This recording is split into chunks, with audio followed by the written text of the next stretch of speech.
Welcome to Raji ஆச்சி சமையல். Carrot dosa ஈஸியாக அப்படி 5 நிமிஷத்தில் செஞ்சு பசங்களுக்கு தரலான்னு சொல்லி பார்ப்போம் வாங்க.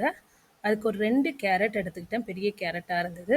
தோலை சீவிட்டு மிக்சியில் சின்ன சின்ன துண்டாக போட்டு நல்லா பேஸ்ட் மாதிரி அரைச்சி எடுத்துப்போங்க. அரைச்சி எடுத்ததுக்கப்புறம் நம்ம தோசை மாவு இருக்குல்லங்க, எப்போவுமே வீட்டில் தோசை ஊற்றுற மாவு, அந்த மாவை ஒரு 4 கரண்டி 4 தோசை வர அளவுக்கு எடுத்துருக்கேங்க. 4 கரண்டி மாவு எடுத்திருக்கேன். அதில் நான் இப்போ அரைச்சி வச்சுருக்கேன் இந்த கேரட் பேஸ்ட்டை போட்டு நல்லா மிக்ஸ் பண்ணிடலாம். இப்போ மாவு ரெடி ஆயிடுச்சுங்க தோசைக்கு.